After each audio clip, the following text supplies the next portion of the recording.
সাংবাদিক বন্ধু বান্ধৱীসকল আপোনালোকক এটা বৰ অনাকাংক্ষিত দুৰ্ভাগ্যজনক বিষয়ক কেন্দ্ৰ কৰি আলোচনা কৰিবৰ কাৰণে এই বিষয়ে কথা ক'বৰ কাৰণে মাতি আনিছোঁ। মোৰ আমন্ত্ৰণ ৰক্ষা কৰি আপোনালোক ইয়াত উপস্থিত হোৱাৰ কাৰণে আপোনালোক সকলোকে ধন্যবাদ জনাইছোঁ।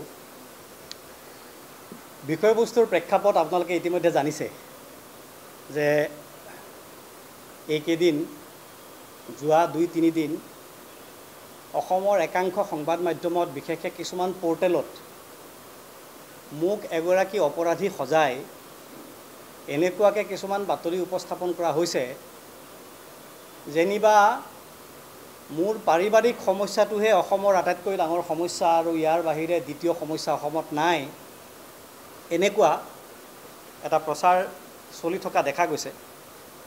সংবাদ মাধ্যমৰ নিজা স্বাধীনতা আছে, এখতিয়াৰ আছে, কোনে কি বাতৰি পৰিৱেশন কৰিব নিজস্ব স্বাধীনতাৰ কথা, গতিকে মই সেই বিষয়ত কমেণ্ট নকৰোঁ।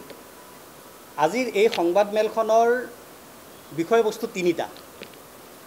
প্ৰথম বিষয়বস্তুটো হৈছে মোৰ পাৰিবাৰিক, যিটো ইতিমধ্যে আপোনালোকে জানিছে আলোচনা হৈ আছে যে মোৰ ওপৰত কিছুমান অভিযোগ উত্থাপিত হৈছে, সেই অভিযোগৰ মই উত্তৰ দিম। দ্বিতীয় বিষয়বস্তুটো হৈছে মই আপোনালোকক কৈছিলোঁ যে ইতিমধ্যে সিদিনাখন কৈছিলোঁ থানাৰ পৰা ওলাই আহোঁতে যে এইটো এটা গভীৰ ৰাজনৈতিক ষড়যন্ত্ৰ আৰু এই ৰাজনৈতিক ষড়যন্ত্ৰটো কি সেই কথাটো আপোনালোকক ক'ম। তৃতীয় বিষয়বস্তুটো হৈছে যে এই ৰাজনৈতিক ষড়যন্ত্ৰটোৰ আঁৰত কোন আছে আৰু এই মোৰ এই গোটেই সামগ্ৰিক বিষয়বস্তুটোৰ লগত অসমৰ চৰকাৰ, এটা দুটা ৰাজনৈতিক দল, অসম বিধানসভাৰ বিষয়বস্তু, আদালতৰ বিষয়বস্তু, সমগ্ৰ বিষয়বস্তু সামৰি আছে, অসমৰ লাখ লাখ মানুহ সামৰি আছে। গতিকে বিষয়বস্তুটো অকণমান দলৈ গৈ বুজাৰ প্ৰয়োজন আছে। আপোনালোকৰ সন্মুখত মই বহি আছোঁ, এয়া মই অসমৰ আৰু ভাৰতৰ পাৰিবাৰিক সমস্যা সম্পৰ্কত যিমান আইন আছে সকলো আইনৰ কপি মই লগত লৈ আহিছোঁ। Hindu marriage act, Muslim marriage act, special marriage act, women law, যিমান যি আছে। যোৱা 2-3 দিনে মই মুখ খোলা নাছিলোঁ, মনে মনে বহি আছিলোঁ। মই ভাবিছিলোঁ এইবিলাক কথাৰ উত্তৰ দিয়াৰ প্ৰয়োজন নাই, কাৰণ মোৰ পাৰিবাৰিক সমস্যাটো ইয়াৰ লগত অসমৰ ৰাইজৰ কোনো সম্পৰ্ক নাই, সংবাদ মাধ্যমৰ সম্পৰ্ক নাই, দেশৰ সম্পৰ্ক নাই, মোৰ ব্যক্তিগত জীৱনৰ কথা। এইবোৰ কথা কোনোবাই মোৰ ওপৰত অভিযোগ উত্থাপন কৰিছে, মই ইমান উত্তৰ দিয়াৰ প্ৰয়োজন নাই বুলি ভাবিছিলোঁ।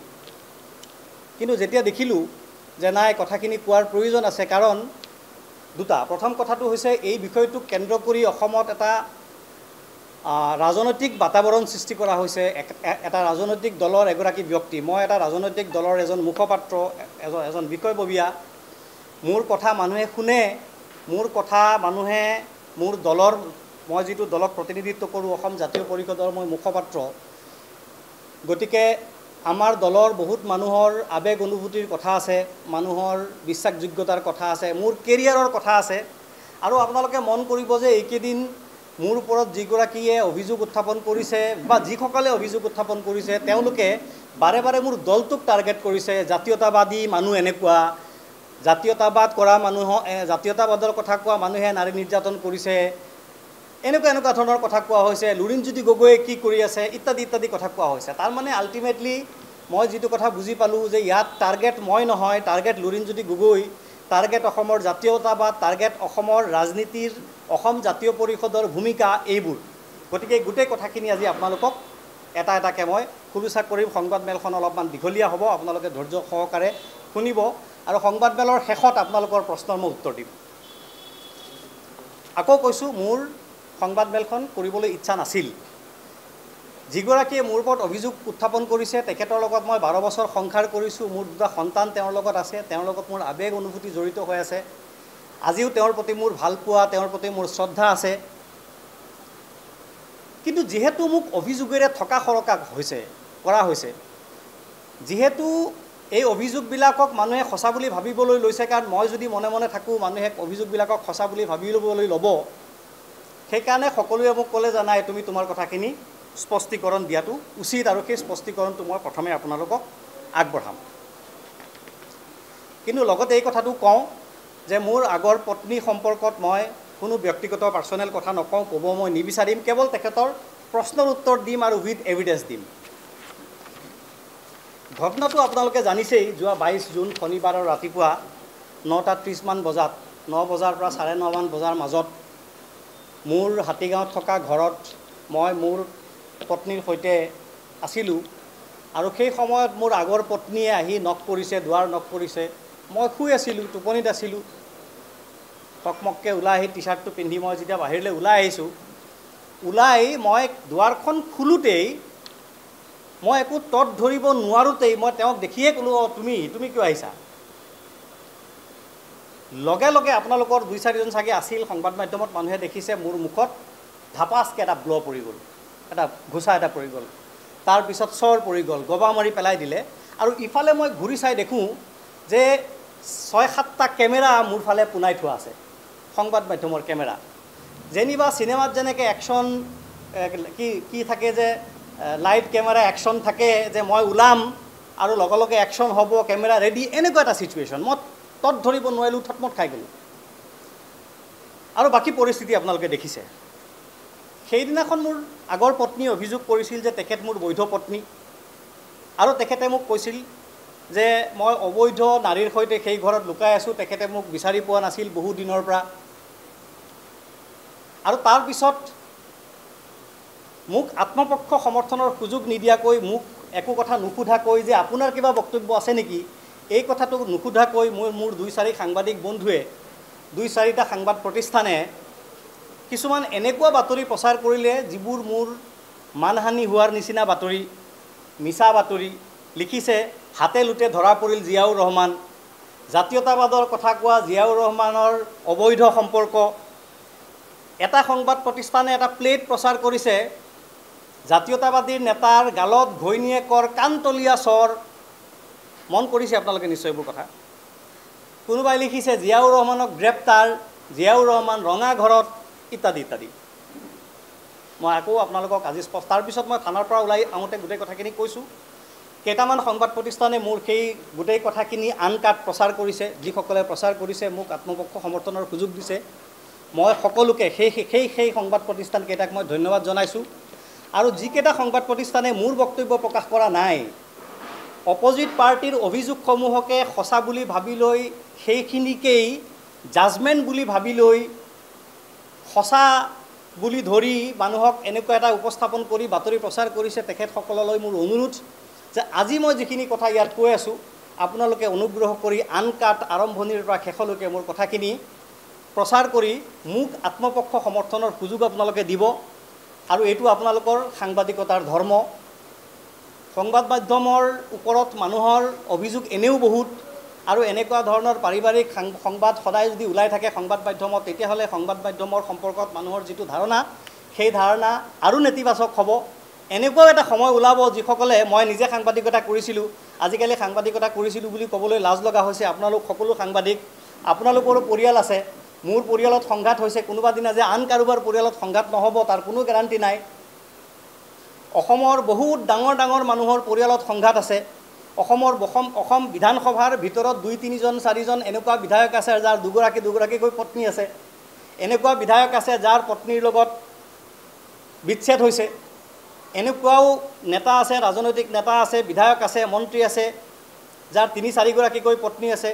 অৰুণাচলৰ মুখ্যমন্ত্ৰী, এতিয়াৰ মুখ্যমন্ত্ৰী, আগৰ মুখ্যমন্ত্ৰী, মেঘালয়ৰ, এইবিলাক কথা বহুত নেতা, আমাৰ দেশৰ দিল্লীৰ পৰা দিছপুৰলৈকে কিমান নেতাৰ এনেকুৱা কাহিনী আছে।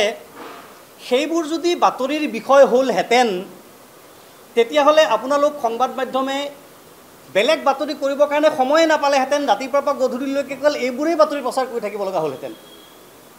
গতিকে মই ভাবোঁ যে মোৰ কথাখিনি অনুগ্ৰহ কৰি আপোনালোকে যদি প্ৰচাৰ কৰে এজ ইট ইজ, তেতিয়াহ'লে সাংবাদিকতাৰ ধৰ্ম পালন কৰা হ'ব, আৰু সমাজৰ প্ৰতি থকা দায়িত্ব আৰু সংবাদ মাধ্যমৰ মৰ্যাদা ঘূৰাই অনাৰ দায়িত্বখিনিও পালন কৰা হ'ব।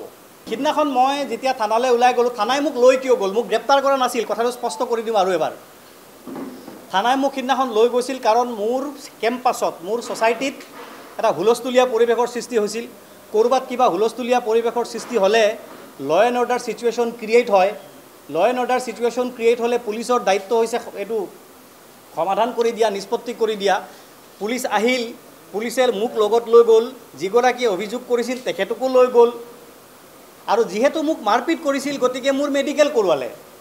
মোক আটক কৰা নাছিল, মোক গ্ৰেপ্তাৰ কৰা নাছিল। মই যদি অবৈধভাৱে বেলেগ ছোৱালীক লৈ ঘৰত সোমাই থাকিলোহেঁতেন তেতিয়াহ'লে মোক গ্ৰেপ্তাৰ হয়তো কৰিলেহেঁতেন, আৰু আজি মই আপোনালোকৰ সন্মুখত এনেকৈ আহিব নোৱাৰিলোহেঁতেন, মই জেলতে থাকিলোহেঁতেন। মই এঘণ্টামান থানাত আছোঁ, মেডিকেল চেডিকেল কৰোঁতে যিখিনি সময় লাগিছে সেইখিনি গৈছে, মোৰ কথাখিনি মোক কৈছে, মই কৈছোঁ, আৰু পুলিচে কথাখিনি বুজি পাই মোক গ্ৰেপ্তাৰ কৰাৰ, মোক আটক কৰাৰ, মোৰ বিৰুদ্ধে ব্যৱস্থা লোৱাৰ কোনো উপায় নেদেখি মোক সসন্মানে যাবলৈ দিছে। আৰু তেখেতক যিগৰাকী অভিযোগ কৰিছিল তেখেতক পিয়াৰ বণ্ডত মুকলি কৰি লিখিত লৈছে যে আপুনি নেক্সট টাইম জিয়াউৰ ৰহমান আৰু তেখেতৰ পত্নীক ডিষ্টাৰ্ব নকৰিব। থানাৰ শ্বাহজাহান আলী বুটকৰুজ তেখেতৰ নাম, ছেকেণ্ড অফিচাৰ ইনচাৰ্জ, তেখেতে স্পষ্টকৈ কৈছে যে আপুনি নেক্সট টাইম তাত আৰু নাযাব, আৰু তেখেতক জিয়াউৰ ৰহমানক আপুনি ডিষ্টাৰ্ব নকৰিব।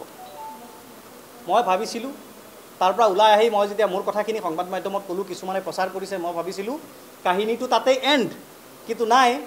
তাৰ পিছদিনাখন মোৰ আগৰ পত্নী ফাৰ্নাজ নৌৰিন জামান ডাঙৰীয়ানীয়ে গুৱাহাটী প্ৰেছ ক্লাবলৈ গৈ আকৌ মোৰ বিৰুদ্ধে ব্যাপক অভিযোগ উত্থাপন কৰি সংবাদ মাধ্যমক সম্বোধন কৰিলে। আৰু যোৱাকালি NB নিউজ বুলি এটা টিভি চেনেলত এটা পাৰ্চনেল ইণ্টাৰভিউ, 1-to-1 ইণ্টাৰভিউ তেখেতে দিছে, আৰু য'ত অভিযোগেৰে মোক থকা সৰকা কৰিছে। অভিযোগ আপোনালোক ইয়াত বহি থকা যিকোনো এজন সাংবাদিকৰ ওপৰতে মই অভিযোগ এটা উত্থাপন কৰি দিব পাৰোঁ। মই অভিযোগ উত্থাপন কৰিলে এইটো সঁচা হৈ নাযায়। যিয়েই নহওক, বিচাৰ ৰাইজে কৰিব, বিচাৰ সময়ে কৰিব। এতিয়া মই নিৰ্দোষী নে দোষী তাৰ প্ৰমাণখিনি মই আপোনালোকক দিম। আপোনালোকক কৈছোঁ, মই ইতিমধ্যে গোটেই কেইখন মই পঢ়ি, আইন পঢ়ি, এইবিলাক কৰি মই একেবাৰে সাজু হৈ আহিছোঁ যোৱা 2টা দিনত। এতিয়া প্ৰথম কথা, তেখেতে অভিযোগ কৰিছিল যে তেখেত মোৰ এতিয়াও বৈধ পত্নী আৰু তেখেতৰ লগত মোৰ ডাইভৰ্চ হোৱা নাই। এতিয়া মই আপোনালোকক প্ৰমাণ দিওঁ। লগতে তেখেতে কৈছে যে তেখেতক মই 2019 চনৰ এপ্ৰিল মাহত ঘৰৰ পৰা উলিয়াই দিছিলোঁ। উলিয়াই দিয়া নাছিলোঁ, মই নিজে ঘৰৰ পৰা পলাই গৈছিলোঁ, মই ওলাই গুচি গৈছিলোঁ, আৰু তাৰ পিছৰ পৰা তেখেতে মোক বিচাৰি পোৱা নাই। কৈছিল, আপোনালোকৰ নিশ্চয় মনত আছে, তেখেতে মোক বিচাৰি পোৱা নাই, মই ওলাই গৈছিলোঁ, তেখেতৰ খবৰ লোৱা নাই, মই সন্তানৰ ভৰণ পোষণ দিয়া নাই, সন্তানক টকা পইচা দিয়া নাই, সন্তানৰ খৰচ দিয়া নাই। এতিয়া মই আপোনালোকক কেইটামান প্ৰমাণ দিওঁ। প্ৰথম প্ৰমাণটো হ'ল, মই আপোনালোকক তেখেতে নিজে মোৰ বিৰুদ্ধে 27/2/2019 তাৰিখে হাতীগাঁও থানাত এখন FIR দাখিল কৰিছিল। এইটো তেখেতৰ নিজৰ হাতৰ আখৰ, আৰু এইটো তেখেতৰ চহী। আপোনালোকে যদি নোট কৰি লয়, এইটো তেখেতৰ নিজৰ চহী। ফাৰ্নাজ নৌৰিন জামান, পিতাৰ নাম লিখিছে, এড্ৰেছ লিখিছে, আৰু এইটো থানাই ৰিচিভ কৰি দিয়া চাৰ্টিফাইড কপি, যিখন কোৰ্টতো গৈছে। এইখনত তেখেতে প্ৰথম পেৰেগ্ৰাফটোতে এটা বাক্য লিখিছে, মহাশয়, সন্মানপূৰ্বক বিনীত নিবেদন এই যে বিগত 2 বছৰ ধৰি চলি থকা পাৰিবাৰিক সমস্যাসমূহৰ অন্তত মোৰ স্বামী জিয়াউৰ ৰহমানে গুৱাহাটীৰ মাননীয় সদৰ কাজী মহোদয়ৰ ওচৰত তালাকৰ আবেদন জনায়, আৰু ময়ো এই সিদ্ধান্তত সন্মতি প্ৰকাশ কৰোঁ। আপোনালোকে এইটো অনুগ্ৰহ কৰি, কোনোবাই যদি চাব বিচাৰে, কাগজখন আপোনালোকে এবাৰ চাই ল'ব।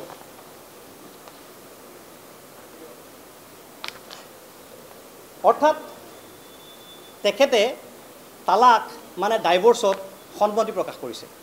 এইটো মই প্ৰথম এভিডেন্স আপোনালোকক দিলোঁ। দ্বিতীয় এভিডেন্স মই আপোনালোকক দিওঁ, এইখন হৈছে তেখেতে প্ৰিন্সিপাল জাজ number 1 family court Kamrup at Guwahati, আমাৰ গুৱাহাটী মহানগৰৰ ফেমিলি কোৰ্টত মোৰ বিৰুদ্ধে যিটো কেছ ৰুজু কৰিছিল, সেই কেছৰ চাৰ্টিফাইড কপিৰ প্ৰতিলিপি। এইটো মই আপোনালোকক কপি দিম। এইটো তেখেতৰ চাইন, ইয়াতে লিখা আছে ফাৰ্নাজ নৌৰিন জামান। তাৰে 4 নম্বৰ পৃষ্ঠাৰ 12 নম্বৰ পেৰেগ্ৰাফ।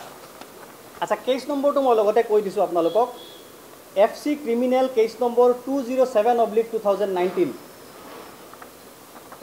এই কেছটোৰ 12 নম্বৰ দফাত তেখেতে লিখিছে আৰু কিবা কিবি লিখিছে, এইবোৰ ডিটেইলছ সময় আপোনালোকৰ নষ্ট কৰা নাই, মূল কথাটোলৈ আহিছোঁ। Finding no' any alternative, the petitioner left the rented house taken by the opposite party and she took another rented house in different place. অৰ্থাৎ মই বেলেগ উপায় বিচাৰি নাপাই মই ফাৰ্ষ্ট পাৰ্টি মানে মই জিয়াউৰ ৰহমানে লৈ থকা ভাড়া ঘৰটো যিটো ঘৰত তেওঁ আৰু মই আছোঁ, সেই ঘৰটো মই স্বেচ্ছাই ত্যাগ কৰোঁ আৰু অন্য ঠাইত মই এটা নিজে ভাড়াঘৰ লওঁ। ইয়াৰ পৰা এইটো কথা নিশ্চয় আপোনালোকৰ বুজিবলৈ বাকী নাই যে মই তেখেতক ঘৰৰ পৰা খেদিও দিয়া নাছিলোঁ আৰু মই নিজে পলাই যোৱা নাছিলোঁ, তেখেতে নিজে ঘৰৰ পৰা আঁতৰি গৈছে। এই কেছ নম্বৰটো মই আপোনালোকক আকৌ কৈছোঁ, কোৰ্টৰ পৰা লাগিলে আপোনালোকে কপি লৈ ল'ব বা মোৰ পৰাও আপোনালোকে কপিটো পাব পাৰে। FC criminal case number 207/2019। এতিয়া তেখেতৰ লগত মোৰ ডাইভৰ্চ হৈছে নে নাই, এইটো এটা বৰ গুৰুত্বপূৰ্ণ প্ৰশ্ন। এইটো কথা হয় যে এগৰাকী পত্নী থকা অৱস্থাত দ্বিতীয় আন এগৰাকী পত্নী গ্ৰহণ কৰাটো উচিত নহয়। হিন্দু আইন মতে অবৈধ, মুছলমান আইন মতে উচিত নহয়। এই কথাটো অকণমান সাধাৰণ মানুহে বুজাৰ দৰকাৰ আছে। আমাৰ দেশখনত, আমাৰ অসমখনত হিন্দু মানুহৰ সংখ্যা বেছি। হিন্দু মানুহে কথাটো হিন্দু মানুহৰ সমাজত প্ৰচলিত বিধি বিধানৰ দৃষ্টিভংগীৰে বিচাৰ কৰে সাধাৰণতে। কিন্তু আমাৰ দেশৰ সংবিধানে, মই নহয়, আমাৰ দেশৰ সংবিধানে হিন্দুৰ বিবাহ প্ৰথা বেলেগ কৰিছে, মুছলমানৰ বিবাহ প্ৰথা বেলেগ কৰিছে, খ্ৰীষ্টানৰ বিবাহ প্ৰথা বেলেগ কৰিছে, জনজাতিসকলৰ বিবাহ প্ৰথা বেলেগ কৰিছে আৰু সকলোৰে কাৰণে সুকীয়া সুকীয়া আইন আছে। যেনে এইখন মই আপোনালোকক আইনৰ কপি দেখুৱাইছোঁ, ইয়াত লিখা আছে স্পষ্টকৈ হিন্দু ল। গতিকে হিন্দু মুছলমান মই কৰা নাই, দেশৰ সংবিধানে কৰিছে, দেশৰ আইন ব্যৱস্থাই কৰিছে, দেশৰ সংসদে কৰিছে, হিন্দু লজ আৰু এয়া মুছলিম লজ। মই যিহেতু মুছলিম লৰ আণ্ডাৰত বিবাহ পাতিছিলোঁ, গতিকে মোৰ বিবাহ বিচ্ছেদটো মুছলিম লৰ আণ্ডাৰত হ'ব লাগিব, এইটো নিয়ম। এতিয়া এইকেইখন হৈছে মই তেখেতলৈ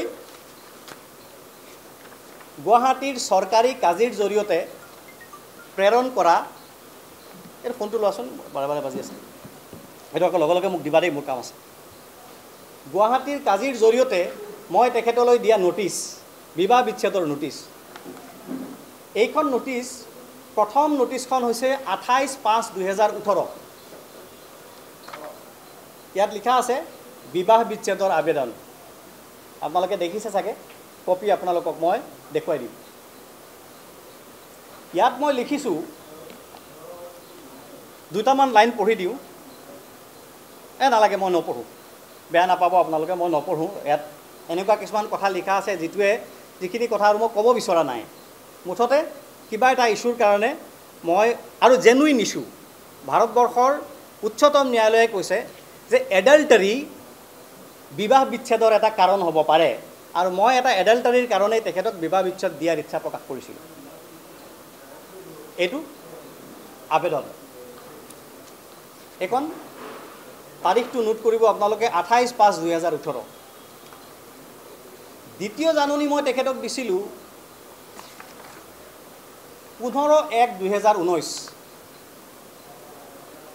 প্ৰায় 3 মাহৰ পিছত, এদিন দুদিন নহয়, 3 মাহৰ পিছত। মই ভাবিছিলোঁ প্ৰথমখন নোটিছ দিয়াৰ পিছত যে তেওঁ চাগে নিজৰ ভুল সংশোধন কৰিব। মই তেখেতক কৈছিলোঁ, মই তেখেতক 3টা চৰ্ত দিছিলোঁ। মই কৈছিলোঁ যে প্ৰথমতে তুমি তোমাৰ নিজৰ মোবাইল নম্বৰটো চেঞ্জ কৰা, তোমাৰ যিসকল বন্ধু বান্ধৱ আছে তেওঁলোকৰ লগত, যিসকলৰ লগত মোৰ আপত্তি আছে সেই বন্ধু বান্ধৱ কেইজনৰ লগত সম্পৰ্ক ত্যাগ কৰা। দ্বিতীয় চৰ্ত মই দিছিলোঁ যে মোৰ ছোৱালী দুজনীৰ মূৰত হাত থৈ শপত খোৱা, ছেকেণ্ড টাইম এনেকুৱা কাম নকৰিবা। আৰু তৃতীয় মই কৈছিলোঁ, আমি মুছলিম মানুহ, আমি কিবা এটা ভুল কৰিলে মুছলিম মানুহে আল্লাহৰ ওচৰত তৌবা কৰে। তৌবা কৰা মানে ক্ষমা প্ৰাৰ্থনা কৰে, যে আল্লাহ মই এটা ভুল কৰি পেলালোঁ, মোক ক্ষমা কৰি দিয়া, মই ছেকেণ্ড টাইম এনেকুৱা কাম নকৰোঁ। 3টা চৰ্ত দিছিলোঁ। তেখেতে সেই চৰ্তকেইটা প্ৰথমে এনে কওঁতে মোক মানিছে, কিন্তু এক্সিকিউট নকৰিলে। সেইকাৰণে 3 মাহৰ পিছত মই দ্বিতীয়খন নোটিছ দিছিলোঁ। আৰু এয়া তৃতীয়খন নোটিছ 26/4 নহয় সৰি এইখন নহয় তৃতীয়খন নোটিছ হ'ল 2/2/2019 অৰ্থাৎ Muslim marriage and divorce registration act অনুসৰি 3বাৰ দিবলগীয়া নোটিছৰ 3খন নোটিছেই মই তেখেতক দিছোঁ থ্ৰু সদৰ কাজী। সদৰ কাজী যিগৰাকী আমি এনে কওঁতে মুখেৰে সদৰ কাজী বুলি কওঁ, তেখেতৰ অফিচিয়েল চৰকাৰী নাম হৈছে MMR, মুছলিম মেৰিজ ৰেজিষ্ট্ৰাৰ। তেখেত এগৰাকী চৰকাৰী বিষয়া। তেখেত অসম চৰকাৰৰ ৰেভিনিউ ডিপাৰ্টমেণ্টৰ দ্বাৰা মানে অফিচিয়েলি এপইণ্টেড এগৰাকী বিষয়া আৰু চৰকাৰী সুযোগ সুবিধাবিলাকৰ আৰু চৰকাৰী ক্ষমতা যি আছে এইখিনি তেখেতে ভোগ কৰে। অসমত 99জন MMR আছে, মুছলিম মেৰিজ ৰেজিষ্ট্ৰাৰ অসমত 99জন আছে। এতিয়া আপোনালোকে মোক ক'ব যে তুমিতো বিবাহ বিচ্ছেদৰ নটিছ দিছা, তেতিয়াহ'লে চাৰ্টিফিকেটখন দেখুওৱা, হয়নে? বিবাহ বিচ্ছেদৰ চাৰ্টিফিকেট দেখুওৱা। এইখিনিতেই গোটেই সমস্যাটো। আৰু এই সমস্যাটোৰ লগত এই অসম বিধানসভাৰ কাৰ্যক্ৰমণিকা, অসমৰ মাননীয় ৰাজ্যপাল, অসম চৰকাৰ আৰু আদালত জড়িত। কেনেকৈ মই আপোনালোকক কওঁ, এটা কথা আপোনালোকে বহুতে নিশ্চয় জানে যে আমাৰ মুছলিম মানুহে কয় যে এইটো কথা মানে কোৰাণত আছে যে বিবাহ বিচ্ছেদ হৈছে আটাইতকৈ নিকৃষ্ট বৈধ কাম। বিবাহ বিচ্ছেদক অবৈধ কাম বুলি কোৱা নাই, বৈধ কাম বুলি কৈছে। কিন্তু কৈছে যে বিবাহ বিচ্ছেদ আটাইতকৈ নিকৃষ্ট বৈধ কাম, ইয়াতকৈ তলত আৰু কোনো বৈধ কাম নাই। গতিকে কোৱা হৈছে যে যেতিয়া এখন সংসাৰ ভাঙে তেতিয়া আল্লাহৰ আৰজ বুলি কয়, আল্লাহ য'ত বহে, মানে মুছলিম মানুহৰ যিটো ইছলামিক বিশ্বাস যে আল্লাহ য'ত বহে আৰজ, সেইখন কঁপি যায় যেতিয়া এটা দম্পতীৰ বিবাহ বিচ্ছেদ হয়। গতিকে কোৱা হৈছে যে কোনো অৱস্থাতেই যাতে কোনো বিবাহ বিচ্ছেদ নহয় তাৰ কাৰণে চেষ্টা কৰা প্ৰয়োজন। মই 3খন নোটিছ দিয়াৰ পিছত, আচ্ছা আৰু এটা কথা আপোনালোকক কওঁ, তেখেতেও মোৰ পত্নীয়েও সদৰ কাজীৰ ওচৰত লিখিতভাৱে বিবাহ বিচ্ছেদৰ আবেদন জনাইছে। সদৰ কাজী মহোদয়ৰ ঘৰ আৰু অফিচ হাতীগাঁৱত আছে, নীলগিৰি পথত। আপোনালোকে গৈ এবাৰ ভেৰিফাই কৰি ল'ব। তেখেতে এবাৰ দুবাৰ নহয়, এই 3টা নোটিছত 3বাৰ আৰু ইয়াৰ পিছত মৌখিকভাৱে বাৰে বাৰে আৰু যোৱা 6/4/2024 তাৰিখে তেখেতে নিজে আৰু এখন অতিৰিক্ত আবেদন দি পেলাই চাৰ্টিফিকেটখন বিচাৰিছে। এতিয়া আপোনালোকক মোবাইলটো দিয়া, এতিয়া আপোনালোকক মই এটা প্ৰমাণ দিম। আপোনালোকে ক'ব যে কাগজেই নহয় আৰু বেলেগ কিবা প্ৰমাণ লাগে, কাগজটো আপুনি বনায়ো ল'ব পাৰে। এতিয়া মই তেখেতৰ ভইচ ৰেকৰ্ডিং শুনাম আপোনালোকক। তেখেতে কাজী অফিচত তেখেতক বিবাহ বিচ্ছেদ লাগেই বুলি প্ৰেছাৰ দিয়া আৰু কাজী চাহাবৰ লগত তৰ্কাতৰ্কি কৰাৰ CCTV ফুটেজৰ অডিঅ' ৰেকৰ্ডিংটো মই আপোনালোকক এতিয়া শুনাম।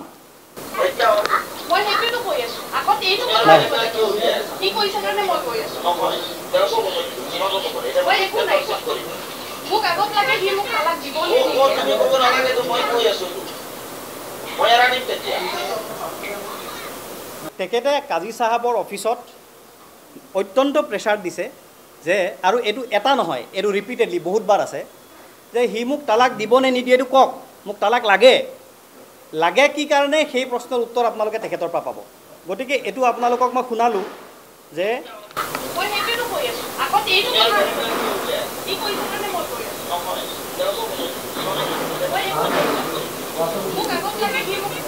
আচ্ছা মই আপোনালোকক আৰু এবাৰ শুনাই দিম। তো তেখেতে কৈ আছে যে সি কওক, সি মোক তালাক দিব নে নিদিয়ে, কিমান সোনকালে দিব কওক। তাৰমানে ইমিডিয়েটলি তেখেতক তালাক লাগে। তাৰ আঁৰৰ এটা কাৰণ আছে, সেইটো আৰু মই আপোনালোকক নকওঁ, কাৰণ ইমিডিয়েটলি তেখেতক সেই মুহূৰ্তত তালাকটো প্ৰয়োজন হৈছিল। কিন্তু মই তালাক দিব খোজা নাছিলোঁ, মই তেখেতক ডাইভৰ্চ দিব খোজা নাছিলোঁ।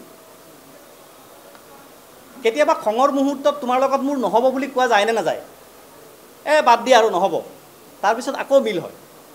ময়ো কেতিয়াবা কৈছিলোঁ যে মই তোমাক তালাক দিম, মই আবেদনো দিছিলোঁ তালাক দিম বুলি। কিন্তু যিহেতু মোৰ 2টা সন্তান আছে, আৰু মোৰ দুজনী ছোৱালী সন্তান আছে সেইকাৰণে মই ভাবিছিলোঁ যে যি হ'ল বুজাবুজি কৰি লওঁ আৰু এইবোৰ কথাৰ বহুত অসংখ্য প্ৰমাণ আছে যে মই তেখেতক চিঠি লিখিছোঁ মানুহ পঠিয়াইছোঁ পৰিয়ালৰ মানুহ পঠিয়াইছোঁ ডাঙৰ ডাঙৰ মানুহ পঠিয়াইছোঁ মই কৈছোঁ দুগৰাকী IAS অফিচাৰ লেভেলৰ মানুহে তেখেতৰ লগত কথা পাতিছে এগৰাকী সাংসদে তেখেতৰ লগত কথা পাতিছে ডাঙৰ পৰ্যায়ৰ মানুহ এগৰাকী মন্ত্ৰী পৰ্যায়ত কংগ্ৰেছৰ দিনৰ এগৰাকী মন্ত্ৰী পৰ্যায়ৰ মানুহে তেখেতৰ লগত কথা পাতিছে এগৰাকী হাইকোৰ্টৰ ছিনিয়ৰ এডভোকেটে তেখেতৰ পৰিয়ালৰ মানুহৰ লগত কথা পাতিছে তেখেতে ডাইভৰ্চেই লাগে মই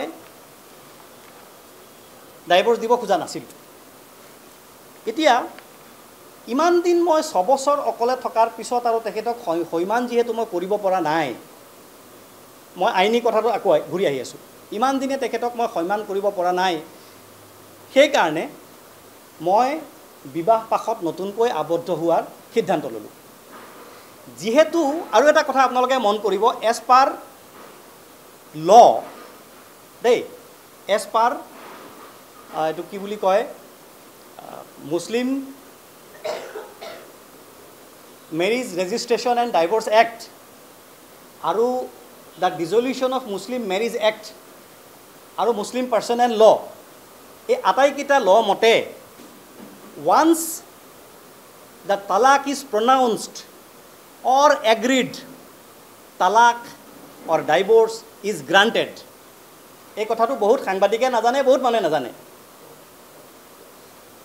কাজীয়ে আপোনালোকে মন কৰিব কথাটো কাজী চাহাবে মুছলিম মেৰিজ ৰেজিষ্টাৰে তালাকটো কৰাই নিদিয়ে তেখেতে ৰেজিষ্টাৰহে কৰে he is the registrar only এই কথাটো নাজানে মানুহে সেইকাৰণে ভাবে কাজীয়ে তালাকটো কৰাই দিব কাজীয়ে তালাক কৰাই নিদিয়ে কাজীয়ে ৰেজিষ্টাৰ কৰে গুৱাহাটীৰ সাব ৰেজিষ্টাৰে দুজন মানুহৰ এটা পুৰুষ আৰু এগৰাকী মহিলাৰ বিবাহক কেৱল পঞ্জীয়নহে কৰে বিবাহটো বেলেগত হয় কোনোবাই মন্দিৰত কৰে কোনোবাই ঘৰত হোমপুৰি কৰে কোনোবাই কাজীৰ ওচৰত কৰে ইত্যাদি তেওঁলোকে অকল ৰেজিষ্টাৰহে কৰে গতিকে মই যেতিয়া এই বছৰ 2024 চনত ভাবিলোঁ যে বিবাহ পাশত মই আবদ্ধ হ'ব লাগিব কাৰণ প্ৰায় 6 বছৰে মই অকলে আছোঁ মানসিক অশান্তি অকলে থকাটো কিমান বিবাহ পাতি 2 বছৰ 4 বছৰ বিয়া কৰি থকাৰ পিছত অকলে থকাটো কিমান কষ্টকৰ এটো মানে ভুক্তভোগীয়ে জানে অকলে থাকোঁ বেমাৰ হৈ গৈছে হোটেলত খাই পেটৰ অসুখ হাৰ্টৰ অসুখ মোৰ গাঁৱৰ ঘৰত মোৰ 70 বছৰীয়া মোৰ 70+ এইজৰ মোৰ পিতৃ মোৰ মাতৃয়ে খোজকাঢ়িব নোৱাৰে এনেকুৱা অৱস্থা তেওঁলোকৰো আবেগ অনুভূতি তেওঁলোকৰ মানে প্ৰয়োজনীয়তা সকলো পিনে চাই আৰু পৰিয়ালৰ ইচ্ছাত মোৰ বৰ বেছি ইচ্ছা নাছিল তথাপি মই দেখিলোঁ যে এতিয়া যদি মই বিবাহ নকৰোঁ দুদিন পিছত যদি মোৰ দেউতা মোৰ মা মৰি যায় তেতিয়াহ'লে মনত এটা দুখ থাকি যাব এই গোটেইখিনি কথা চালি জাৰি চাই মই যোৱা এপ্ৰিল মাহত বিবাহ কৰাৰ সিদ্ধান্ত গ্ৰহণ কৰিলোঁ এতিয়া যেহেতু মই বিবাহ পাশত আবদ্ধ হ'ম গতিকে মোক এখন চাৰ্টিফিকেটৰ প্ৰয়োজন হ'ল নে নহ'ল মই মোৰ নতুন শহুৰৰ ঘৰত মই দেখুৱাব লাগিব যে মই বিবাহিত নহয় আৰু এটা কথা এজ পাৰ মুছলিম ল এগৰাকী পত্নী থকা অৱস্থাত দ্বিতীয়গৰাকীক আপুনি বিবাহ পাশত আবদ্ধ হ'ব নোৱাৰে বুলি কথা নাই পাৰে ইন চাৰ্টেন কণ্ডিশ্যনছ তাৰে এটা কণ্ডিশ্যন হ'ল যে আপোনাৰ আগৰ পত্নীৰ লগত যদি আপুনি বহুদিন বিচ্ছিন্ন হৈ থাকে একেলগে থাকিলে পত্নীৰ পাৰ্মিশ্যন লোৱাটো উচিত আৰু যদি একেলগে নাথাকে বহুদিন থাকে বেলেগে থাকে তেতিয়াহ'লে সেইটো এটা আপোনাৰ নতুনকৈ বিয়া পতাৰ গ্ৰাউণ্ড হ'ব পাৰে আৰু যেহেতু মোৰ আগৰ পত্নী মই আপোনালোকক কৈছোঁ আকৌ কথাবিলাক ক'বলৈ মোৰ বেয়া লাগে যেহেতু এডাল্টাৰীৰ ইছ্যু ইয়াত জড়িত হৈ আছে গতিকে আইনীগতভাৱে আৰু ধৰ্মীয় ৰীতি নীতি অনুসৰি দুয়োটা মতে মই দ্বিতীয় বিবাহ কৰিব পাৰোঁ সেইকাৰণে যোৱা এপ্ৰিল মাহত মই যেতিয়া বিবাহ পাশত আবদ্ধ হ'বৰ কাৰণে সিদ্ধান্ত ল'লোঁ তেতিয়া মই গুৱাহাটীৰ সদৰ কাজী মহোদয়ৰ ওচৰত এখন আবেদন জনালোঁ যেহেতু আকৌ কৈছোঁ যেহেতু মই মুছলিম পাৰ্চনেল ল অনুসৰি Muslim marriage and divorce registration এক্টৰ আণ্ডাৰত বিয়া পাতিছোঁ গতিকে মোৰ ডাইভৰ্চটো তাতে হ'ব লাগিব গতিকে মই যোৱা 1 এপ্ৰিল তাৰিখে গুৱাহাটীৰ সদৰ কাজী এখন ফটোষ্টেট কপি মই আপোনালোকক দি দিম কপি চাই ল'ব মই এখন আবেদন কৰিলোঁ যে আপুনি জানে মোৰ বিবাহ বিচ্ছেদ হৈছে আপুনি অনুগ্ৰহ কৰি মোক মোৰ চাৰ্টিফিকেটখন দিয়ক তেতিয়া তেখেতে মোক এখন চিঠি লিখিলে চিঠিখনত তেখেতে লিখিলে, মোক ৰিপ্লাই দিলে, উত্তৰ দিলে, লিখিলে, as you are aware that the honourable governor of Assam has passed an ordinance being Assam Ordinance number 14 of 2024, the Assam Repealing Ordinance 2024 for repealing the Assam Muslim Marriage and Divorces Registration Act 1935, the said ordinance was passed on 15 March 2024. Therefore, for the reason mentioned above, I am not in a position to register your divorce until further government order. অর্থাৎ যেহেতু সরকারে অসমৰ মাননীয় ৰাজ্যপালে Assam Muslim marriage and divorce registration এক্টখন repeal কৰি বিবাহ পঞ্জীয়ন আৰু বিবাহ বিচ্ছেদ পঞ্জীয়নটো বন্ধ কৰি থৈছে, গতিকে মই আপোনাক চাৰ্টিফিকেট ইছ্যু কৰিব নোৱাৰোঁ। কিন্তু ইয়াত তেখেতে এই কথা কোৱা নাই যে তোমাৰ বিবাহ বিচ্ছেদ হোৱা নাই। যেহেতু মই মোৰ পত্ৰখনত লিখিছোঁ মোৰ বিবাহ বিচ্ছেদ হৈছে, গতিকে প্ৰাইমা ফেচি এই ৰেকৰ্ডটোৱেই ছাফিচিয়েণ্ট, এই ৰেকৰ্ডটোৱে এভিডেঞ্চটোৱেই ছাফিচিয়েণ্ট যে মোৰ বিবাহ বিচ্ছেদ হৈছে। মই মোৰ নতুন শহুৰৰ পৰিয়ালক এই কাগজখন দেখুৱাইছোঁ, এইখনি লিগেলি ভেলিড এখন কাগজ।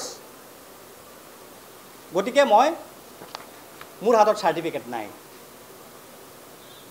এতিয়া সমস্যাটো কি এতিয়া আপোনালোকক কওঁ। আৰু মই নতুনকৈ বিয়া পাতিলোঁ, এই বিয়া পতাৰো মই ৰেজিষ্টাৰ কৰিব পৰা নাই, অথচ বিবাহ পঞ্জীয়ন বাধ্যতামূলক, বিবাহ বিচ্ছেদো বাধ্যতামূলক, কম্পালচৰি কৰিব লাগিব আইনমতে।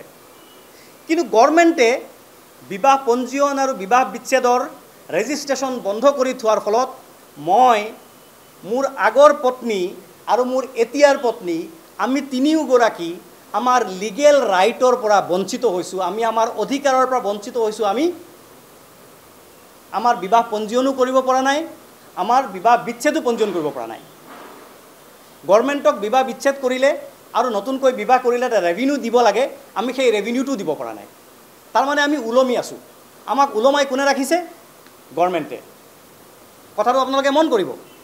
আৰু এনেকৈ ওলমি থকা মানুহ অসমত কেইবা হাজাৰ লাখৰ ওপৰত হ'ব। যোৱা মাৰ্চ মাহৰ 15 তাৰিখে মাননীয় ৰাজ্যপালে অৰ্ডিনেন্স জাৰি কৰি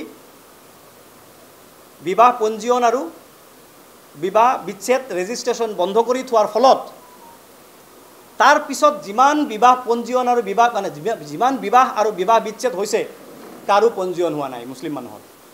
ফলত অসমৰ লাখ লাখ মানুহ ওলমি আছে, হেঙিং হৈ আছে। এইখিনি মানুহে বিবাহ পঞ্জীয়নো কৰিব পৰা নাই, বিবাহ বিচ্ছেদৰো পঞ্জীয়ন কৰিব পৰা নাই, তেওঁলোকে চৰকাৰক ৰেভিনিউ দিব পৰা নাই, একো কৰিব পৰা নাই, তেওঁলোক হাৰাশাস্তিৰ সন্মুখীন হৈছে। গতিকে গভৰ্ণমেণ্টে, অসম চৰকাৰে, মাননীয় হিমন্ত বিশ্ব শৰ্মা ডাঙৰীয়াৰ নেতৃত্বৰ বিজেপি চৰকাৰৰ এটা পলিচিৰ কাৰণে, এটা ৰাজনৈতিক পলিচিৰ কাৰণে অসমত লাখ লাখ মানুহ নিজৰ অধিকাৰৰ পৰা বঞ্চিত হৈ আছে, আৰু ময়ো তাৰ এটা ভুক্তভোগী। সেইকাৰণে মই আৰু মোৰ পত্নীয়ে, মোৰ নতুন পত্নীয়ে, আমি ইতিমধ্যে গুৱাহাটী উচ্চ ন্যায়ালয়ত এখন ৰিট পিটিশ্যন, এখন লেখ আবেদন দাখিল কৰাৰ প্ৰক্ৰিয়া আৰম্ভ কৰিছোঁ। কাইলৈ বা পৰহিলৈ আমাৰ আবেদনখন দাখিল হ'ব যে আমাক চৰকাৰে আমাৰ লিগেল ৰাইটৰ পৰা বঞ্চিত কৰিছে, গতিকে আমাক আমাৰ লিগেল ৰাইট দিব লাগে।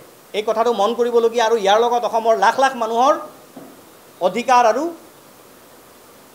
তেওঁলোকৰ স্বাৰ্থৰ সম্পৰ্ক জড়িত হৈ আছে। কথাখিনি আপোনালোকে বুজি পালে? এতিয়া মোৰ পত্নীৰ আৰু এটা অভিযোগৰ মই উত্তৰ দিওঁ। মোৰ পত্নীয়ে মোৰ বিৰুদ্ধে অভিযোগ কৰিছে, মোৰ আগৰ পত্নীয়ে, যে মই তেখেতৰ খুৰাকি নিদিওঁ, মই তেখেতৰ খবৰ নলওঁ, মই মোৰ সন্তানৰ খবৰ নলওঁ, পইচা দিওঁ নে নিদিওঁ সেইখিনি আপোনালোকক মই মোৰ গুগল পে যদি খুলি দেখুৱাওঁ আপোনালোকে গম পাই যাব। আপোনালোকে মোক বেয়া নাপাব, কিছুমান পাৰ্চনেল কথা, কেৱল আত্মপক্ষ সমৰ্থনৰ স্বাৰ্থত আৰু কেৱল মোক যে এটা ভিলেন সজোৱা হৈছে, এটা ডাঙৰ ষড়যন্ত্ৰৰ মই বলি হৈছোঁ, এই ষড়যন্ত্ৰটো উদঙাই দিয়াৰ স্বাৰ্থত মই মোৰ পাৰ্চনেল ট্ৰেঞ্জেকশ্যনৰো কিছুমান কথা আপোনালোকৰ আগত ক'বলগীয়া হৈ আছে। এতিয়া মই আপোনালোকক দেখুৱাওঁ। মোৰ পত্নীয়ে কৈছে, মোৰ আগৰ পত্নীয়ে, যে মই তেখেতৰ খবৰ নলওঁ, তেখেতৰ কোনো পইচা পাতি নিদিওঁ। কৈছেনে? এয়া আপোনালোকে চাওক। গুগল পে'ত ডেটা মেনুপুলেট কৰিব নোৱাৰি আপোনালোক সকলোৱে জানে। এয়া গুগল পে' আপোনালোকে লওক। এই চাওক, ফাৰনাজ এন জামান, তেখেতৰ মোবাইল নাম্বাৰৰ শেষ আখৰ বেংক একাউণ্টৰ শেষ 4টা ডিজিট হৈছে 1279। দিছপুৰ যিটো মেইন ব্ৰাঞ্চ আছে SBIৰ, সেইটো ব্ৰাঞ্চত তেখেতৰ একাউণ্টটো আছে। এই চাওক, 10,000 টকা, 2,000 টকা, 5,000 টকা, 3,000 টকা, 2,000 টকা, 1,300 টকা, 1,300 টকা, 5,000 টকা, 5,000 টকা, 4,000 টকা, 1,500 টকা, 1,500 টকা, 5,000 টকা, 15,000 টকা, 1,500 টকা, 9,000 টকা, 5,000 টকা। কিমান দেখুৱাম আপোনালোকক, কিমান দেখুৱাম আপোনালোকক? এইটো মই অকল গুগল পে' দেখুৱাইছোঁ। কোৰ্টত যিটো পইচা দিওঁ সেইটো দিওঁ, এইটো বেলেগ। এই লাষ্ট ঈদত 5,000 টকা দিছোঁ। কেতিয়াবা মই নিজে যাব নোৱাৰোঁ, কেছ দি পঠিয়াওঁ কোনোবা এটা দি। কেছ কাৰোবাৰ হাতত মোৰ মানুহ আছে, কোনোবা দিনা মোৰ ভাইটিয়ে দিছে, পইচাটো দি থৈ আহ। কোনোবা দিনা মোৰ অফিচৰ ল'ৰাটোক দি পেলাই কৈছোঁ পইচাটো দি থৈ আহ। এনেকুৱাও হৈছে। মানে ইয়াত তেওঁ কৈ আছে ক'ত আছা, মই কৈছোঁ যে মই ক'ৰবাত আছোঁ বুলি ক'লোঁ। ৰিধাই কৈছিলে, ৰিধা মানে মোৰ ছোৱালীৰ নাম, যে ছোৱালীয়ে কৈছিলে আবুৱে পইচা দিব, কেতিয়া দিবা? মই কৈছোঁ মঙলবাৰে দিম। এটা প্ৰমাণ দিলোঁ আপোনালোকক। এনেকুৱা অজস্ৰ আছে, আপোনালোকে মোৰ পৰা লৈ ল'ব এইবিলাক। মানে মই মোৰ পাৰ্চনেল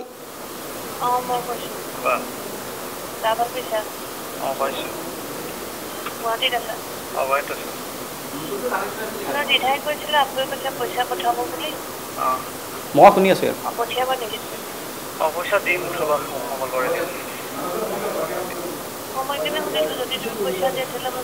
আচ্ছা, এইটো হ'ল যে এবাৰ এইটো এনেকুৱা অজস্ৰ আছে। এইবাৰ মই আপোনালোকক আৰু এটা শুনাম, যিটো মই একে সময়ত তেখেতৰ এবাৰ অপাৰেশ্যন হোৱাৰ কথা আছিল। তেখেত মোৰ লগত নাথাকে দেই, তেখেত বেলেগে থাকে, কিন্তু তেখেতৰ এটা চিষ্টৰ অপাৰেশ্যন, এটা অলপ গাইনকলজিকেল ইছ্যুৰ চিষ্টৰ অপাৰেশ্যন এটা হৈছিলে। অপাৰেশ্যনটোত 50,000 টকা এটা খৰচ হয়।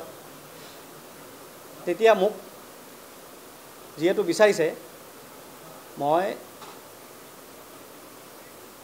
এই কথাটো শুনি লওক আপোনালোকে।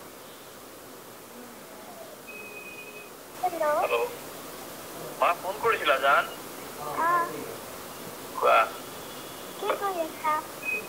একো কৰা নাই মা, আবু দাদু ঘৰলৈ আহিছো, অকমান ওলাই আহি যাব, গাটো ভাল নাই মা জান। জলপান খালো, আবু গাটো ভাল নাই, পেটটো বিষাই আছে আজি 3-4 দিনৰ পৰা। সেইকাৰণে আবু ঘৰলৈ, দাদু ঘৰলৈ গুচি আহিলো। তাততো আৰু অকলে অকলে থাকিব লাগিব, কষ্ট হয়। তোমালোকে কি কৰি আছা মা?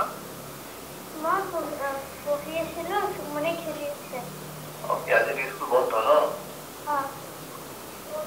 আমু কি কৰি আছে?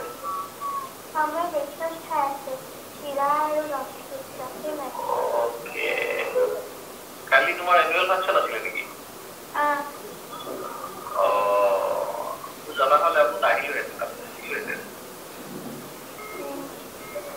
ভবাই নাই না? আমাৰ 5 তাৰিখৰ ভিতৰত দিম, 5ৰ ভিতৰত দিম।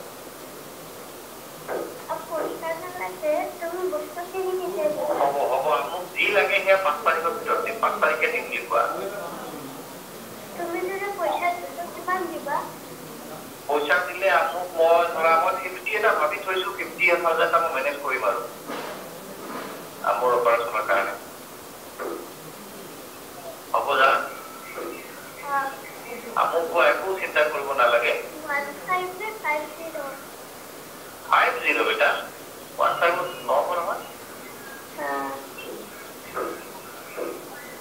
বুজি পাইছা? আকৌ 50 এটা মেনেজ কৰিম যেনে তেনে, আৰু মোৰ অপাৰেশ্যনৰ কাৰণে একো পইচা লাগিব বুলি মই ভাবি থৈছো।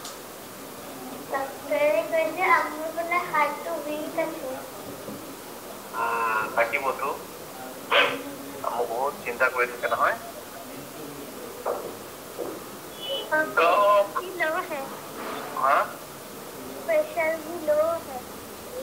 আচ্ছা, আপোনালোকে এইটো শুনিলে নহয়? যে মোৰ ছোৱালীয়ে মোক ফোন কৰি আছে যে কিমান টকা দিবা কেতিয়া দিবা 50,000 টকা দিম ইমান তাৰিখে দিম এতিয়া মোৰ বাচ্চাৰ মই খবৰ নলওঁ খবৰ কেনেকৈ লওঁ কি কথা পাতোঁ শুনিছে আপোনালোকে বাচ্চাৰ মই স্কুলত তেওঁ বাচ্চাক পঢ়ুৱাইছে মই একো খবৰ নলওঁ খবৰ নিদিওঁ কৈছে এইবাৰ আপোনালোকক মই শুনাম আৰু এটা অডিঅ' ৰেকৰ্ডিং য'ত তেখেতে মোৰ ছোৱালীৰ ফি বুকখন লগা হৈছে স্কুলত ছোৱালীৰ ফিজ মই দিওঁ যেহেতু মই দিওঁ ফি বুকখন মোৰ লগত থাকে প্ৰয়োজন হ'ল এইবিলাক নতুনকি নাটক কৰিবৰ কাৰণে প্ৰয়োজন হৈছিলে গতিকে তেওঁ মোৰ পৰা ফি বুকখন বিচাৰি নিছে কেনেকৈ নিছে এইটো শুনক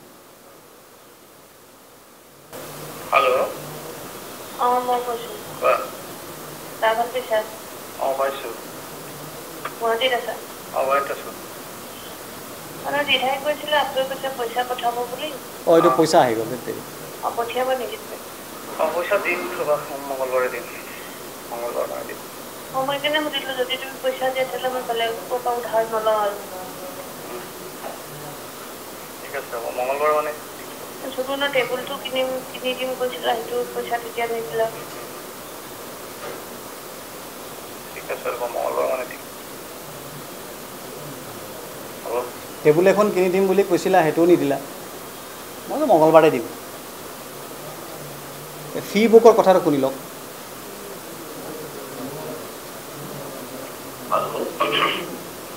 গুৱাহাটীত আছা নহয় নাই নীলগণ আছে দিধাৰ কিতাপখন লগা হৈছে কিতাপ এইবাৰ কিতাপ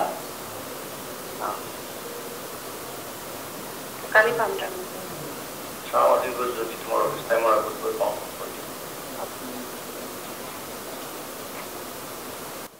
মুঠতে ছোৱালীৰ নাম ধৰি কৈছে যে কিতাপখন নিদিলা মই বোলো মই কিতাপখন দিম দি আহিম বোলে ইয়াত আহিব নালাগে বোলে ক'ত দিম তেতিয়াহ'লে কোৱা বোলে অফিচত দি দিবা অফিচৰ সন্মুখত ৰৈ থাকিবা মই লৈ ল'ম তেওঁৰ অফিচৰ সন্মুখত ৰৈ পেলাই মই কিতাপখন দি থৈ আহিছোঁ বন্ধুসকল আপোনালোক অলপ বিৰক্ত হয়তো হ'ব পাৰে কিন্তু ভাবকচোন এবাৰ মোৰ যে কেৰেক্টাৰ এছাচিনেশ্যন কৰা হ'ল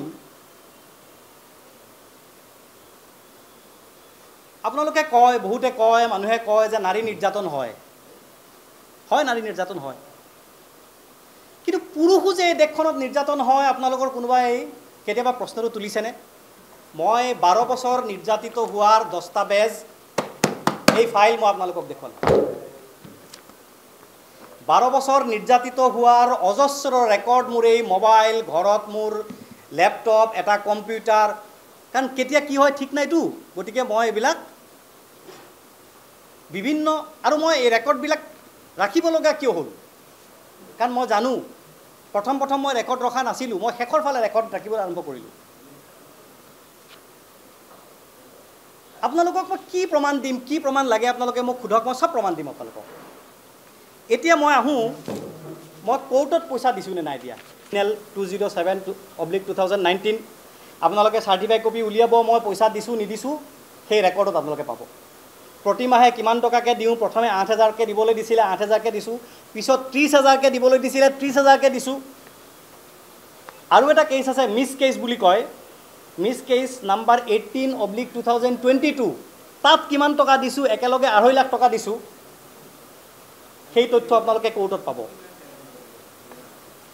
হাইকোৰ্টৰ কেছ নাম্বাৰ লিখি লওক 432/2022 ক্ৰিমিনেল ৰিভিজন পিটিশ্যন তেখেতক যে মই 8,000 টকা দিওঁ সেইটোত তেখেত সন্তুষ্ট নহয় তেখেতক এই পইচাটো বঢ়াই দিব লাগে তেতিয়া মই কোৰ্টত গৈ মোৰ উকিলৰ জৰিয়তে ক'লোঁ যে তেখেতক মই নিয়মমতে পইচা দিব নালাগে মই নিবনুৱা মই চাকৰি নকৰোঁ মোৰ সংস্থাপন নাই মই কিবাকৈ চলি খাওঁ কিন্তু তেওঁ চৰকাৰী চাকৰি কৰে আৰু তেওঁ এডাল্টাৰীৰ কাৰণে তেওঁৰ লগত মোৰ বিচ্ছেদ হৈছে আৰু বিচ্ছেদ তেওঁ নিজে বিচাৰিছে এনেকুৱা অৱস্থাত মই দিয়াৰ কথা নাহে লগতে মই ক'লোঁ যে সুপ্ৰিম কোৰ্ট অফ ইণ্ডিয়াৰ এটা বিখ্যাত কেছ আছে এটা গাইডলাইন আছে ৰাজনীশ ভাৰ্চেছ নেহা 2020 আপোনালোকে গুগল কৰি পেলাই যিসকলে নাজানে পঢ়ি ল'ব তাত কোৱা হৈছে যে মেইনটেনেন্স দিয়াৰ আগতে মানে যোনে মেইনটেনেন্স দিব পুৰুষেই হওক বা নাৰীয়ে হওক, নাৰীয়েতো নিদিয়ে পুৰুষে দিয়ে, তেওঁৰ এছেটছ এণ্ড লাইবিলিটিছবিলাক পৰীক্ষা কৰিব লাগে। তেওঁ কিমান টকা দিব পাৰিব। গুৱাহাটী কোৰ্টত মানে গুৱাহাটীৰ যিখন কোৰ্ট মানে ফেমিলি কোৰ্ট, সেই কোৰ্টত মই সেই কোৰ্টৰ ফালত মানে সেই কোৰ্টত মই মোৰ ফালৰ পৰা মোৰ এইবিলাক চোৱা চিতা কৰা হোৱা নাছিল, বিশ্লেষণ কৰা হোৱা নাছিল। আচ্ছা, আৰু এটা প্ৰমাণ দিবলৈ মই আপোনালোকক পাহৰি গ'লোঁ। মই তেওঁক যে ঘূৰাই আনিবৰ কাৰণে বাৰে বাৰে চেষ্টা কৰি আছিলোঁ, তাৰ এইখন প্ৰমাণ। বিভিন্ন ইতিমধ্যে আপোনালোকক মৌখিক প্ৰমাণহে দিছোঁ, এতিয়া আপোনালোকক ৰেকৰ্ড প্ৰমাণ দিওঁ। ৰেকৰ্ড প্ৰমাণ হ'ল তেখেতৰ কেছটোৰ যিখন মই ৰিটেন ষ্টেটমেণ্ট মোৰ আত্মপক্ষ সমৰ্থন কৰি কোৰ্টত মই যিখিনি কথা কৈছোঁ, তাৰ 19 নম্বৰ পেৰাত মই লিখিছোঁ, আমি পতি পত্নী হিচাপে ইতিমধ্যে 13 বছৰ পাৰ কৰিলোঁ। মন কৰিব আপোনালোকে কথাটো। আমাৰ মাজত 2টি সন্তান হ'ল, যাক পিতৃ আৰু মাতৃ উভয়ৰে মৰমৰ দৰকাৰ। মই নিজে লিখিছোঁ এইটো। পিতৃৰ মৰমৰ পৰা বঞ্চিত হ'লে সন্তান দুটিৰ মানসিক বিকাশৰ ওপৰত নেতিবাচক প্ৰভাৱ পৰিব। পতি পত্নী হিচাপে আমাৰ মাজত যিখিনি হ'ল সেইখিনি অস্বাভাৱিক ঘটনা নহয়, এনে ঘটনা সমাজত ঘটি থাকে। সকলো ভুলৰ শুধৰণি আছে। মই উপলব্ধি কৰিছোঁ যে সাংসাৰিক জীৱনত ময়ো কিছু ভুল কৰিছোঁ,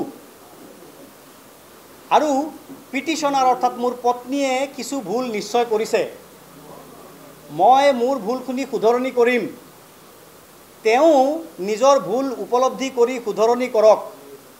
উপৰোক্ত কথাখিনিৰ ওপৰত ভিত্তি কৰি মোৰ পত্নীক সংসাৰখন নাভাঙিবলৈ তথা সন্তান দুটিক পিতৃৰ মৰমৰ পৰা বঞ্চিত নকৰিবলৈ পিটিশ্যনাৰক নিৰ্দেশ দি পিটিশ্যনাৰৰ পিটিশ্যনখন খাৰিজ কৰিবলৈ মহামান্য আদালতৰ প্ৰতি মোৰ সৰল প্ৰাৰ্থনা।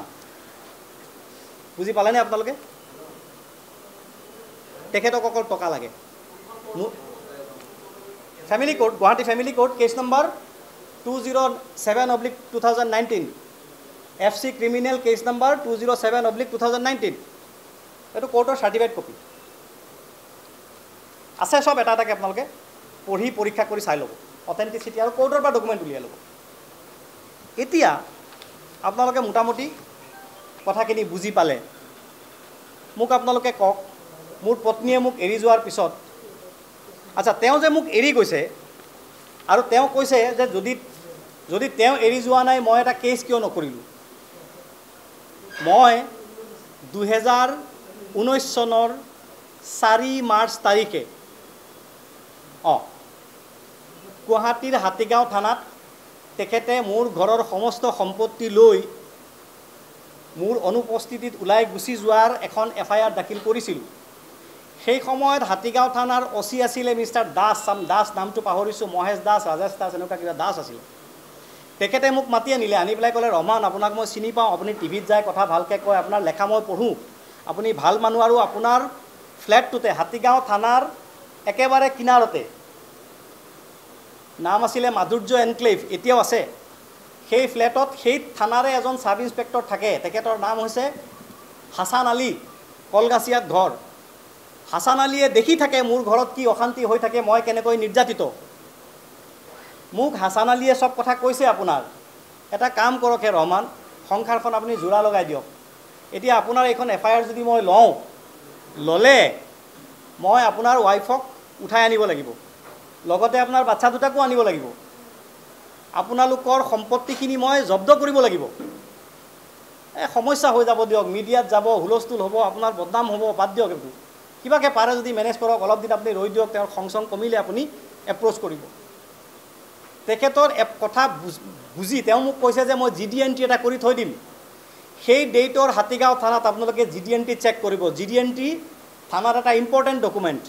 আপোনালোকে যাব হাতীগাঁও থানাত আৰু গৈ পেলাই চেক কৰিব সেই দিনটোত এই কথাটো লিখা আছেনে নাই। হয় 4 এপ্ৰিল হ'ব, নহ'লে 4 মাৰ্চ হ'ব, মই একজেক্টলি ডেটটো পাহৰিছোঁ। 4 এপ্ৰিল নহ'লে 4 মাৰ্চ। তাৰপিছত মই যেতিয়া তেখেতক বিচাৰি যাওঁ, তেখেত ক'ত আছে ঘৰটো মই বিচাৰি নাপাওঁ, আৰু মানুহক মই সুধিব নোৱাৰোঁ। মানুহক সুধিলে মোৰ আত্মসন্মানত লাগে। মোৰ ঘৰৰ মানুহে নাজানে, মোৰ বন্ধু বান্ধৱে নাজানে, কোনেও নাজানে মোৰ পত্নীয়ে মোক এৰি থৈ গৈছে, মোৰ আত্মসন্মানত লাগে। গতিকে মই কাকো কোৱা নাই, মই অকলে বিচাৰি যাওঁ। এদিন যাওঁতে মই তেওঁলোকক লগ পাই গ'লোঁ। সৰি মই স্কুলত গ'লোঁ, সৰি মোৰ ভুল হৈ গ'ল, তেওঁলোকক ৰাস্তাত লগ পোৱা বেলেগ ঘটনা। মই স্কুলত মোৰ বাচ্চাক বিচাৰি গ'লোঁ, বাচ্চাক মই লগ কৰিলোঁ, মৰম কৰিলোঁ। মৰম কৰি যেতিয়া বাচ্চা ঘৰলৈ গ'ল আৰু মাকক ক'লে যে আজি আব্বু বুলি মাতে মোক, দেউতাই মোক লগ কৰিছিলে, তেতিয়া এটা ভিডিঅ' কল কৰি মোক মোৰ ছোৱালীক মোৰ আগৰ পত্নীয়ে বৰ দুখ লগাকৈ মাৰপিট কৰিছে। ভিডিঅ' কলত মোক দেখুৱাই আছিল। তেতিয়া মই দেখিলোঁ যে এনেকৈ যদি মাৰপিট কৰে তেতিয়াহ'লে মোৰ বাচ্চাৰ মানসিক অৱস্থাটো বেয়া হ'ব। সেইকাৰণে মই হাতীগাঁও থানাত এখন FIR দিছিলোঁ 26/4/2019। তাত মই লিখিছিলোঁ, মই ছোৱালীজনীক লগ কৰাৰ কথা জানিব পাৰি, এইটো থানাৰ ৰিচিপ্ট কপি, মই ছোৱালীজনীক লগ কৰাৰ কথা জানিব পাৰি মোৰ পত্নী অগ্নিশৰ্মা হৈ পৰে আৰু হোৱাটছআপ ভিডিঅ' কল কৰি চলি থকা অৱস্থাতে মোৰ নাবালিকা ছোৱালীজনক গুৰুলকৈ পিটি অমানৱীয় ধৰণে অত্যাচাৰ কৰি সমগ্ৰ দৃশ্য মোক লাইভ দেখুৱায়। মহাশয়, এফালে মোৰ পত্নীয়ে মোৰ ঘৰৰ সমস্ত সা সম্পত্তি লৈ এক প্ৰকাৰ পলাই যোৱাৰ নিচিনাকৈ গুচি যায় আৰু আনহাতে মোৰ সন্তান দুটিক সিহঁতৰ পিতৃৰ মৰমৰ পৰা বঞ্চিত কৰি ছোৱালী দুজনীৰ উপযুক্ত প্ৰতিপালন বাধাগ্ৰস্ত কৰিছে। উল্লিখিত তাৰপিছত এইখিনি যে ব্যৱস্থা গ্ৰহণ কৰিব। এই ৰেকৰ্ড আপোনালোকে চাই ল'ব, মই ইয়াতে থলোঁ, আপোনালোকে চাব। মোটামুটি আপোনালোকে বুজি পালে কাহিনী। এতিয়া মই আপোনালোকক কওঁ যে ইমান দেৰি যে মই আপোনালোকক আগতে কৈ আছিলোঁ এইটো এটা ৰাজনৈতিক আৰু এটা কথা। তেওঁ কৈছিলে যে সিদিনাখন যে তেওঁ মোৰ ঘৰলৈ গ'ল, হাতীগাঁৱৰ ঘৰলৈ গ'ল, হুলস্থুল কৰিলে, মই FIR কিয় নিদিলোঁ? তেওঁ কৈছিলে নহয় কোনোবা মিডিয়াত, যদি মই গৈছিলোঁ মই FIR কিয় নিদিলোঁ? এইখন FIR মোৰ উকিল মোৰ লগত আছে, যিজনে ড্ৰাফ্ট কৰিছিলে এইখন মোৰ তাতে, মইতো থানাত বহি আছোঁ আৰু মোৰ মন চন বেয়া, গতিকে মই লিখিব নোৱাৰোঁ। তেওঁক ক'লোঁ তুমি ড্ৰাফ্ট কৰি দিয়া ভাই, মোৰ ভাইটি, তেওঁ ড্ৰাফ্ট কৰি দিছিলে। এইখন হৈছে হাতীগাঁও থানাত মই দিয়া FIR। হাতীগাঁও থানা এই FIRখন ৰেজিষ্টাৰ নকৰিলে, কথাটো মন কৰক আপোনালোকে। ইয়াত মোক শাৰীৰিকভাৱে অত্যাচাৰ কৰিছে, মাৰিছে, মোৰ উঠ ফাটি তেজ ওলাইছে। দিছপুৰৰ এই যে দিছপুৰ যিখন ডিছপেঞ্চাৰী তাত ৰেকৰ্ড আছে, তাত মোক মেডিকেল কৰোৱাইছে, কিন্তু হাতীগাঁও থানা এখন ৰেজিষ্টাৰ নকৰিলে। মই যেতিয়া হাতীগাঁও থানাৰ ছেকেণ্ড অফিচাৰ মিষ্টাৰ আলিক ফোন কৰি সুধিলোঁ যে শাহজাহান ভাই আপুনি মোৰ কেছটো ৰেজিষ্টাৰ কৰিছে নেকি? তেওঁ ক'লে কৰিব নকৰিলোঁ। কিয়? বোলে নাই এইবোৰ পাৰিবাৰিক কথা, সেইকাৰণে ৰেজিষ্টাৰ কৰা নাই। বোলে নাই এইটো আপুনি ৰেজিষ্টাৰ কৰক। তেওঁ ক'লে আপুনি জানে আৰু আমি চাকৰি কৰা মানুহ, মই ওপৰতো কথা পাতিলোঁ, এইটো ৰেজিষ্টাৰ নকৰিবলৈ কৈছে।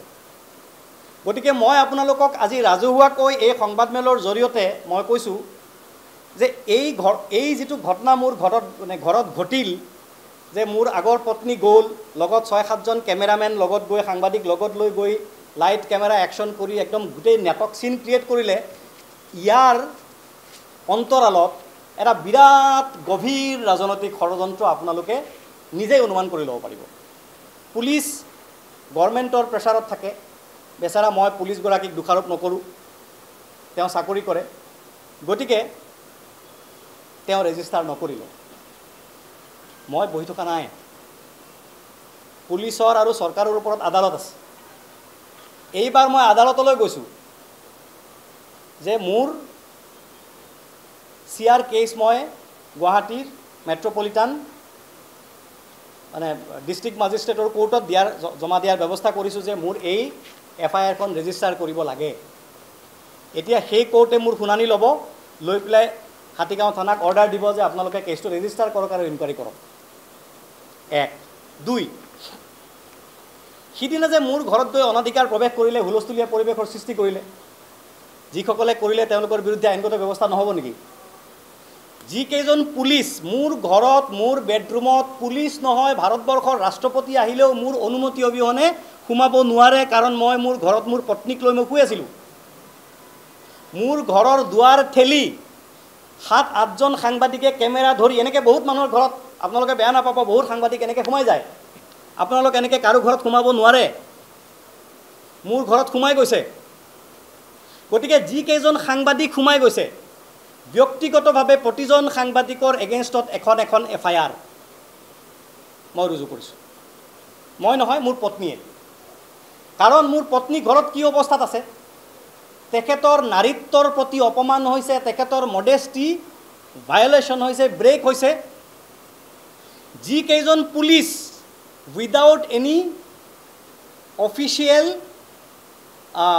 সমন মোৰ ঘৰত গৈ মোৰ বেডৰুমত সোমাই গৈ মোৰ পত্নীৰ আগত 2-4গৰাকী মহিলাও আছে আমাৰ এওঁ লগত লৈ গৈছে 2-4জন বেলেগ বেলেগ পুৰুষো আছে অশ্লীল কথা কৈ মোৰ পত্নীক মানসিক নিৰ্যাতন চলাইছে সেই প্ৰতিজনৰ বিৰুদ্ধে মোৰ পত্নীয়ে তেখেতৰ মডেষ্টি হাৰ্ম হোৱা বুলি আৰু যি আছে প্ৰাইভেচি বিনষ্ট কৰা বুলি সেইকেইটা ধাৰাত কাৰণ মোৰ পত্নী এগৰাকী নিজে অধিবক্তা তেখেতে জানে এইবোৰ কথা তেখেতে এটা গোচৰ ৰুজু কৰাৰ ব্যৱস্থা কৰিছে মই এইখিনি কথা ৰাজহুৱাকৈ এই কাৰণে ক'লোঁ যে সাংবাদিক বন্ধুসকল আজি মোৰ লগত ঘটিছে মই সাংবাদিক আছিলোঁ কাইলৈ আপোনাৰ লগতো ঘটিব পাৰে আপোনালোকো সাৱধান হওক মই চব দিম মই ৰেকৰ্ড চব দিম এতিয়াই চব কথা মই কৈ দিব খোজা নাই কাৰণ ইয়াত ওপৰৰ পৰা ইনফ্লুৱেঞ্চ আছেতো কেছ ৰেজিষ্টাৰ নকৰিব আৰু এটা নানান ঝামেলা হ'ব সেইবিলাক মই এতিয়া কৈ দিব খোজা নাই মুঠতে মই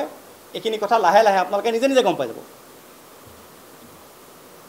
এতিয়া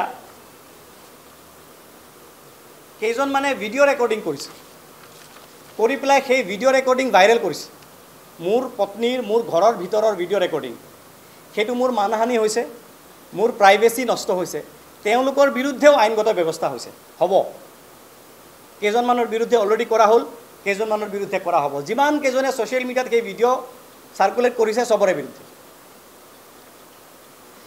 কেইজনমান মানে কেইটামান সংবাদ প্ৰতিষ্ঠান 2-4টা সংবাদ প্ৰতিষ্ঠান দেই 2-4টা পৰ্টেল তেওঁলোকে নাম আৰু মই ৰাইজে দেখিছে মই আৰু আপোনালোকৰ লগতো মোৰ ব্যক্তিগত শত্ৰুতা নহয় ভাই আপোনালোকে চাকৰি কৰে এগৰাকী এডিটৰে মোক ৰাতি ফোন কৰি কৈছে ছাৰ আপুনি মোক বেয়া নাপাব মোৰ ব্যক্তিগত বন্ধু মোক ছাৰ বুলি মাতে মই তাক ছাৰ বুলি মাতোঁ মোক কৈছে ছাৰ আপুনি মোক বেয়া নাপাব জানে চাকৰি কৰোঁ যোৱা ৰাতি এটা সংবাদ প্ৰতিষ্ঠানৰ এগৰাকী ডাঙৰ বিষয়ববীয়াই সাংবাদিকে মোক ফোন কৰিছে যে জিয়াউদা আপোনাক বহুত ভাল পাওঁ আপোনাক ফ'ল' কৰোঁ বুলি কৈছে আজি আমাৰ সংবাদ প্ৰতিষ্ঠানত আপোনাৰ পত্নীয়ে ইণ্টাৰভিউ দি আছে শুনি মোৰ ভাল লগা নাই মোৰ মনে মোৰ বিবেকে আপোনাক এটা ফোন কৰিবলৈ কৈছে গতিকে সাংবাদিকসকলক কৈছোঁ আপোনালোকৰ লগত মোৰ একো বিদ্বেষ নাই ভাই মই জানো আপোনালোকে চাকৰি কৰে পুলিচৰ মানুহকেইজনো চাকৰি কৰে তেওঁলোকক কোৱা হৈছে কৰিবলৈ তেওঁলোকে কৰিছে উপায় নাই এতিয়া আহোঁ মই ষড়যন্ত্ৰটো কি এতিয়া আপোনালোকে একদম কেমেৰাকেইটা ভালকৈ পোনাই লওক ষড়যন্ত্ৰটো কি কোনে কৰিছে মই কৈ আছোঁ দিল্লীৰ মুখ্যমন্ত্ৰী অৰবিন্দ কেজৰিৱাল যি কাৰণে জেলত আছে যি ৰাজনৈতিক ষড়যন্ত্ৰ ঝাৰখণ্ডৰ মুখ্যমন্ত্ৰী হেমন্ত সোৰেন যি কাৰণত যি ৰাজনৈতিক ষড়যন্ত্ৰৰ অংশ হিচাপে জেলত আছে একেই ষড়যন্ত্ৰ মোৰ লগত হৈ আছে একে ধৰণৰ ষড়যন্ত্ৰ 2-3টা কথা মই ইয়াত আপোনালোকক ক'ব লাগিব ৰাজনৈতিক ষড়যন্ত্ৰৰ আঁৰত কোন আছে শাসনত যিসকল আছে তেওঁলোক আপোনালোকে নিজে বাকীখিনি বুজি ল'ব বিগত বিধানসভা নিৰ্বাচনৰ সময়ত মোলৈ অফাৰ আহিছিল যে তুমি গুৱাহাটী কাজিৰঙা নগাঁও নহ'লে ডিব্ৰুগড় মোক অপশ্যন দিয়া হৈছে যিকোনো এটা সমষ্টিত মই কেণ্ডিডেট হ'ব লাগে নিৰ্দলীয় কেণ্ডিডেট হ'ব লাগে আৰু এটা মোটা অংকৰ 2 কোটি টকাৰ পৰা 10 কোটি টকালৈকে লুৰিণজ্যোতি গগৈ ডাঙৰীয়াৰ বিৰুদ্ধে অৱতীৰ্ণ হ'লে 10 কোটি টকা কাজিৰঙা সমষ্টিত অৱতীৰ্ণ হ'লে 2 কোটি টকা গুৱাহাটীত হ'লে 2 কোটি টকা মোক দিয়া হ'ব মই সেই অফাৰ ৰিজেক্ট কৰিছোঁ মন কৰিব দেই আপোনালোকে কথাবিলাক আপোনালোকে মন কৰিব মোৰ আগৰ পত্নীয়ে যেতিয়াই সংবাদ মাধ্যমক সম্বোধন কৰে আৰু যিসকলে মোক সমালোচনা কৰে চাব যিসকলে মোক সমালোচনা কৰে ট্ৰল কৰিছে ছ'চিয়েল মিডিয়াত বেকগ্ৰাউণ্ডটো চেক কৰি চাব ফেচবুক বা ইউটিউব মানে ছ'চিয়েল মিডিয়াৰ প্ৰফাইলবিলাক চেক কৰি চাব তেওঁলোক শাসনাধিষ্ঠিত ৰাজনৈতিক দলৰ লগত হয় জড়িত নহ'লে সমৰ্থক মন কৰিব আপোনালোকে 2-4জন AIDFৰ মানুহ আছে মানে 2-4%। গতিকে ৰাজনৈতিক ষড়যন্ত্ৰটো স্পষ্ট এটা আপোনালোকক ক'লোঁ আপোনালোকে মন কৰিব এইসকলে যিসকলে মোক সমালোচনা কৰে ইনক্লুডিং দ্য কমপ্লেইনাৰ তেওঁলোকে কৈ থাকে যে জাতীয়তাবাদ কৰা জিয়াউৰ ৰহমান দেশৰ কথা কোৱা জিয়াউৰ ৰহমান অসমীয়া বুলি কোৱা জিয়াউৰ ৰহমান লুৰিণজ্যোতি গগৈৰ জিয়াউৰ ৰহমান আপোনালোকে গম পাইছেনে টাৰ্গেটটো হৈছে মোৰ দলটো অসম জাতীয় পৰিষদ, অসমৰ জাতীয়তাবাদ, অসমৰ জাতীয়তাবাদী সত্তা আৰু লুৰিণজ্যোতি গগৈ ডাঙৰীয়া। লুৰিণজ্যোতি গগৈ ডাঙৰীয়াৰ সোঁহাতখন কাটি দিব পাৰিলে বা বাওঁহাতখন কাটি, লুৰিণজ্যোতি গগৈটো ডাইৰেক্ট কাটি দিব পৰা নাই, গতিকে লুৰিণজ্যোতিৰ সোঁহাতখন বাওঁহাতখন কাটি দিব পাৰিলেতো লুৰিণজ্যোতি আধ্যা পৰিল। মানসিকভাৱে মোক নিৰ্যাতন চলাই এইটো এটা বৃহৎ প্লট প্ৰস্তুত কৰা হৈছে, বৃহৎ প্লট এটা প্ৰস্তুত কৰা হৈছে। 2 নম্বৰ কথা ক'লোঁ।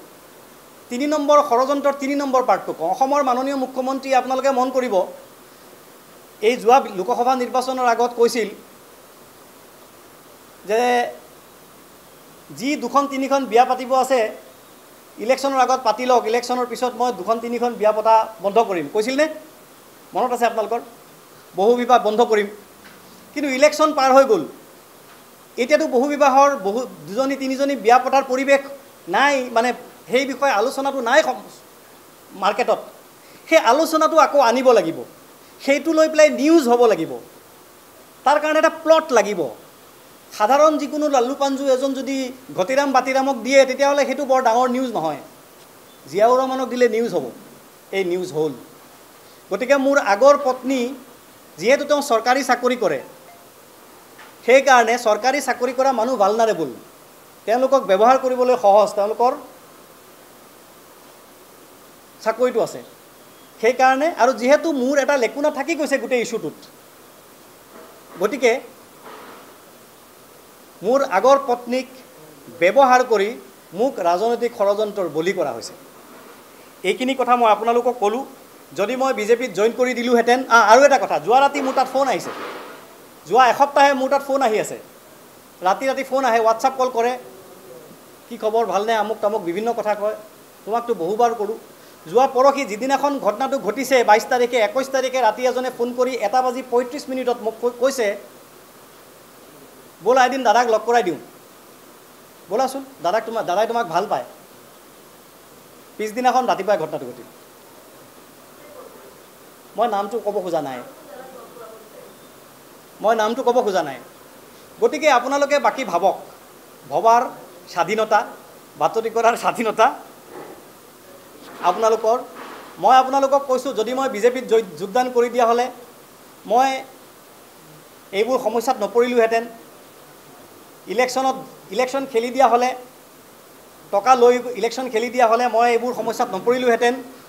আৰু শেষত মই আপোনালোকক কৈছোঁ, আপোনালোকে কেমেৰাটো ভালকৈ পোনাওক আৰু ৰেকৰ্ডিংটো ৰাখক, সকলোকে কৈছোঁ, মই যদি মোৰ পত্নীক নিৰ্যাতন কৰাৰ, তেখেতক মই নিজে ঘৰৰ পৰা উলিয়াই দিয়াৰ, বা মই তেখেতক এৰি থৈ পলাই গুচি আহি লুকাই থকাৰ, বা অবৈধভাৱে অন্য নাৰীৰ সৈতে কোনোবা ঘৰত অকলশৰীয়া জীৱন যাপন কৰাৰ, মনে মনে থকাৰ, আৰে মই যদি ইমান দিনে পলাই আহি লুকাই আছিলোঁ, তেতিয়াহ'লে টিভিত ইমান দিনে মোক মানুহে ক'ৰ পৰা দেখি আছে? মইতো টিভিত ওলাই আছোঁ, মইতো নিৰ্বাচনী মিটিং কৰি আছোঁ, মইতো ফেচবুকত ওলাই আছোঁ। গতিকে এইবোৰ অভিযোগ যদি সঁচা হয় আৰু কোৰ্টত যদি মোক দোষী প্ৰমাণ মই হৈ যাওঁ, যদি মোক দোষী, মই নিৰ্যাতন কৰিছোঁ বুলি, মই পত্নীক একপক্ষীয়ভাৱে তালাক দিছোঁ বুলি, বেলেগ ছোৱালীৰ কাৰণে তেখেতক মই অশান্তি কৰিছোঁ বুলি, এইবোৰ কথা যদি কোৰ্টত প্ৰমাণ কৰি দিব পাৰে, তেতিয়াহ'লে মই কেৱল ৰাজনীতিয়েই নহয়, মই ৰাজহুৱা জীৱন ত্যাগ কৰিম। মই আপোনালোকক স্পষ্ট কৰি দিম। এইখিনি কথা মই আপোনালোকক ক'লোঁ। আপোনালোকৰ বহুতে মোৰ সিদিনাখনৰ থানাৰ পৰা ওলাই আহি মই যিখিনি কথা ক'লোঁ সেইখিনি প্ৰচাৰ কৰিছে, তাৰ কাৰণে ধন্যবাদ। কিন্তু সেইখিনি কথা মই কওঁতে আৱেগৰ বশৱৰ্তী হৈ মই মোৰ পত্নীৰ অবৈধ সম্পৰ্ক আছিল ইত্যাদি কথা মই তাত ক'বলগীয়া হৈ গ'ল। আচলতে কথাবোৰো মই ক'ব খোজা নাছিলোঁ, এতিয়াও মই ক'ব খোজা নাই। তেখেত ভালে থাকক, মোৰ সন্তানৰ মাক। মই তেখেতক কৈছিলোঁ যে তুমি বেলেগে বিয়া হৈ যোৱা, তোমাৰ গোটেই জীৱনটো আছে এতিয়াও, যদি মোৰ লগত আহিব নোখোজা, আহিলেতো আহিলা, নাহিলে বেলেগে বিয়া হৈ যোৱা, তোমাৰ জীৱনটো চলাই নিয়া। অকলশৰীয়া জীৱন যাপন কৰা বৰ কষ্ট, মতা মানুহৰ কাৰণে কষ্ট, মাইকী মানুহৰ কাৰণেতো বেছি কষ্ট। গতিকে তেখেতৰ প্ৰতি মই সিদিনাখনো মোৰ এটা ফেচবুক লাইভত কৈছোঁ, মাই হাৰ্ট গোজ উইথ হাৰ। তেখেতৰ প্ৰতি 12 বছৰ আছোঁ, এটা আৱেগ আছে, ভালপোৱা আছে, সেই ভালপোৱা থাকিব। বিপদে আপদে মই তেখেতৰ ওপৰত উপস্থিত হ'ম, তেখেতৰ ওচৰত উপস্থিত হ'ম। সেইবোৰত মোৰ কোনো বিদ্বেষ নাই তেখেতৰ প্ৰতি। মোৰ ওপৰত যিমানেই অভিযোগ উত্থাপন কৰক, মই সেই অভিযোগবিলাকৰ উত্তৰ দি আৰু মুখ ৰোচক বাতৰি কৰি এইবিলাক মানে তিনিআলি চুকৰ আলোচনাৰ বিষয়বস্তু মই হ'ব খোজা নাই, তেখেতকো মই কৰিব খোজা নাই। মই বিষয়টো সমাধান হ'ব বিচাৰিছোঁ, কিন্তু মই যিহেতু ৰাজহুৱা জীৱনত আছোঁ, যিহেতু মই এটা দলৰ মুখপাত্ৰ, যিহেতু মোৰ ব্যক্তিগত জীৱনৰ লগতে মোৰ দলটোৰ বিষয়টো জড়িত হৈ আছে, যিহেতু অসমৰ লাখ লাখ মানুহৰ অধিকাৰ স্বাৰ্থ জড়িত হৈ আছে, সেইকাৰণে মই এইখিনি কথা বাধ্যত পৰি সংবাদ মাধ্যমৰ জৰিয়তে ক'বলগীয়া হ'ল। আপোনালোক সকলো ইয়ালৈকে অহাৰ কাৰণে আৰু মোৰ কথাখিনি যিসকলে শুনিছে সকলোৱে শুনাৰ কাৰণে আপোনালোক সকলোকে ধন্যবাদ জনাইছোঁ। ইয়াৰ পিছত মই এই বিষয়ে আৰু একো কথা পাতিব খোজা নাই, মই নাপাতোঁ বুলি ভাবিছোঁ। মোৰ কেইবাজনো সাংবাদিকে মোৰ লগত যোগাযোগ কৰিছে যে আহক 1-to-1 ইণ্টাৰভিউ দিয়ক। মই আপোনালোক সকলোকে অনুৰোধ কৰিছোঁ, মই এইবিলাক 1-to-1 ইণ্টাৰভিউত মই নাযাওঁ। এই কথাটো লৈ অন্ততঃ বেলেগ কথালৈ আহক, কথা পাতিম, দেশৰ কথা পাতিম, জাতিৰ কথা পাতিম। আৰু এটা কথা, তেখেতে মোৰ আগৰ পত্নীয়ে কৈছে যে জিয়াউৰ ৰহমান লস্কৰ, তেওঁৰ নাম জিয়াউৰ ৰহমান নহয়, জিয়াউৰ ৰহমান লস্কৰ। ইতিহাসৰ জ্ঞান যিসকলৰ নাই, অসমৰ জনজীৱনৰ জ্ঞান যিসকলৰ নাই, তেখেতসকলৰ জ্ঞাতাৰ্থে কৈছোঁ, লস্কৰ এটা অসমীয়া উপাধি। মোলান লস্কৰ, বেদান্ত লস্কৰ, এইবিলাক লস্কৰ, অসংখ্য লস্কৰ আছে। সেই লস্কৰবিলাক অসমীয়া উপাধি। সৰ্বানন্দ সোণোৱাল বুলি এনেকৈ আঙুলিত টকটকালে যেনেকৈ অসমীয়া অসমীয়া টকটকায়, তেনেকৈ জিয়াউৰ ৰহমান লস্কৰ বুলি টকটকালেও অসমীয়া অসমীয়া টকটকাব। গতিকে আপোনালোকক ক'লোঁ, মই অসমীয়া ল'ৰা, মাটি ফুটি ওলোৱা অসমীয়া ল'ৰা, খিলঞ্জীয়া অসমীয়া। মোৰ ঘৰ শিৱসাগৰত হ'ব পাৰে, মোৰ ঘৰ ডিব্ৰুগড়ত নহ'ব পাৰে, তিনিচুকীয়াত নহ'ব পাৰে, মোৰ ঘৰ যোৰহাটত নহ'ব পাৰে। হোজাইত থকা মই জিয়াউৰ ৰহমান অসমীয়া। আৰু এইবোৰ টুলুঙা কথা কৈ অসমীয়া আমিয়া চিলেঠীয়া আমুক তামুক এইবোৰ কথা কৈ, চিলঠীয়াসকলো অসমীয়া, কাছাৰীসকল অসমীয়া, মিয়া সকলো অসমীয়া।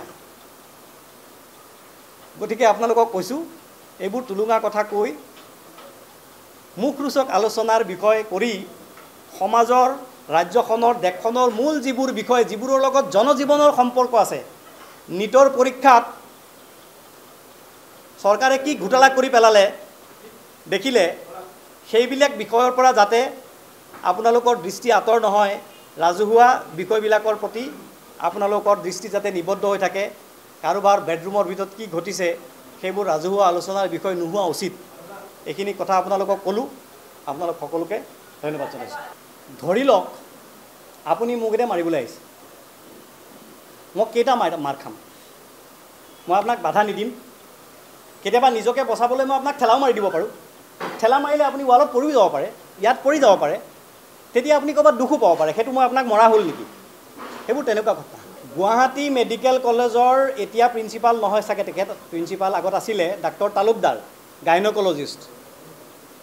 চিনি পায়নে আপোনালোকে? ডাক্তৰ তালুকদাৰ গাইনকলজিষ্ট, বিখ্যাত ডাক্তৰ। তেখেতৰ শ্ৰীমতীও ডাক্তৰ। গুৱাহাটীৰ জু তিনিআলিৰ ওচৰত তেখেতৰ ঘৰ। আপোনালোকে তেখেতক সুধিব, তেখেতৰ হাতত মোৰ ডাঙৰ ছোৱালীৰ জন্ম হৈছে। জন্ম অপাৰেশ্যন কৰিবলৈ যোৱাৰ আগত মোক সুধিছিল কি লাগে, মই কৈছিলোঁ ছোৱালী হ'লে ভাল।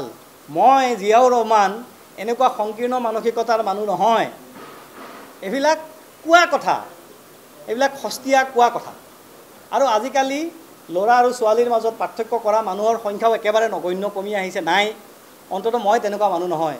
মই আপোনালোকক কৈছোঁ, মোৰ বহুত ভিডিঅ'ত চাগে আপোনালোকে দেখিছেও কিজানি, যে মোৰ ঘৰৰ ৱালৰ পিছফালে মোৰ ছোৱালীৰ ফটো ডাঙৰ ডাঙৰকৈ আঁৰি থোৱা আছে।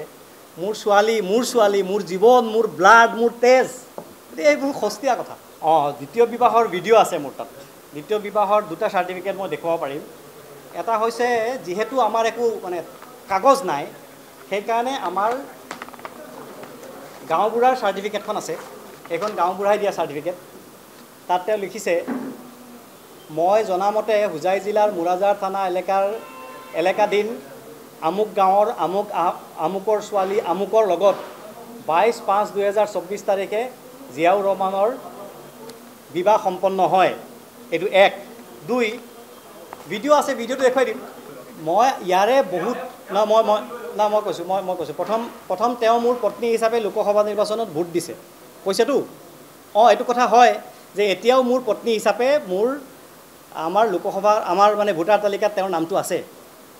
আমাৰ ভোটাৰ ছিষ্টেমটোত মানুহ মৰি 20 বছৰ হৈ যায় নামটো থাকিয়ে যায় এইটো এটা সমস্যা আমাৰ ছিষ্টেমৰ আছে এইটো মোৰ প্ৰব্লেম নহয় 1 2 যোৱা এপ্ৰিল মাহৰ আগলৈকে মই তেখেতক ঘূৰাই আনিবৰ কাৰণেই চেষ্টা কৰি আছিলোঁ সেইকাৰণে তেখেতৰ নামটো মই কাটি দিয়া নাছিলোঁ এপ্ৰিল মাহলৈকে মই তেখেতক নতুনকৈ বিয়া পতাও নাছিলোঁ গতিকে নিৰ্বাচনৰ যিটো প্ৰচেছ যেতিয়া হৈছিল তেতিয়ালৈকে মই তেখেতক ঘূৰাই অনাৰ পক্ষতেই আছিলোঁ নাম কটাৰ কথা নাহে আৰু তেখেতে সিদিনাখন যে ভোট দিবলৈ গৈছিল তেখেতে এবাৰ মোৰ গাঁৱৰ ঘৰলৈ গৈ মোৰ মা দেউতাক অন্ততঃ মাথাৰটো লগাই আহিব পাৰিলেহেঁতেন সেইটো তেখেতে কৰা নাই